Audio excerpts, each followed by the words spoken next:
Burnley. I tell you now, and I tell you firmly. I don't never want to go to Burnley. What they do there don't concern me. Why would anybody make the journey? I tell you now, and I tell you flatly. I don't never want to go to Batley. I don't even want to go to Gatley.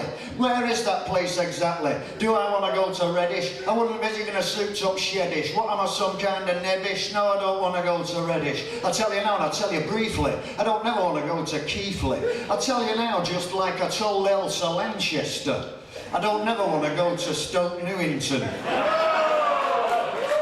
Except I've got her because I'm at the Weavers in a minute. Okay, testing. 22nd of March, Johnny Clarke, Mean Fiddler. And the question was? First gig, Club 43, Manchester, late 60s, Beatnik Club, modern jazz.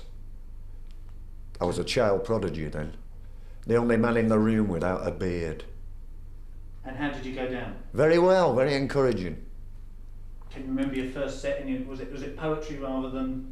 It was poetry, yeah. Can you remember the first one you did? I can't remember any of the stuff that I wrote, but it was a completely different repertoire, you know. And did they like it? They liked it, yeah. How did you sort of feel nervous towards it? I mean, were you sort of like... Oh, yeah, I was nervous, yeah. Were you drunk? Yeah. Did you feel that enhanced your performance? I did. Yeah. Without it, it would have been impossible, I think, yeah. Did you get a review?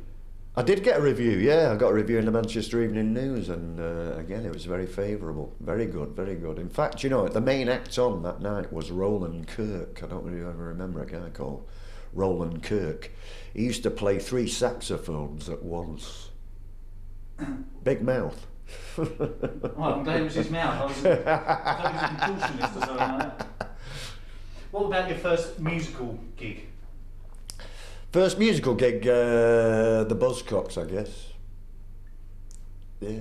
And how did that go down? Very well, yeah. That was my audience. I mean, that was all the time. It was because obviously it was a very waiting different for me. audience, wasn't it? Yeah. But I was discovered actually in a way by Howard Devoto, who was then the singer with the Buzzcocks, and I had a residency at this club called Mr. Smith's in Manchester. I had a Sunday residency. I did 20 minutes every Sunday night.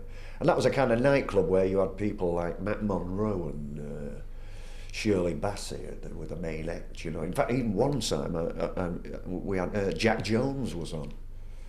And I don't mean the leader of the Transport and General Workers Union either. You know, I'm talking about Jack, the shadow of your smile, married to Susan George Jones. Yeah, so I've supported all those guys, you know. Easy listening, I've shit it, man. Big now, isn't it? Big news now, it's the big fad now, easy listening. This couple, they get married in Burnley.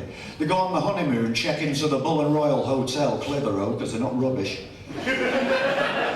Just about to consummate the marriage, she turns round and she says, "Here, I've got a confession to make, I'm a virgin." He says, "You what?" He pulls on the complimentary salmon pink bathrobe, runs down into the foyer and gets on the phone home.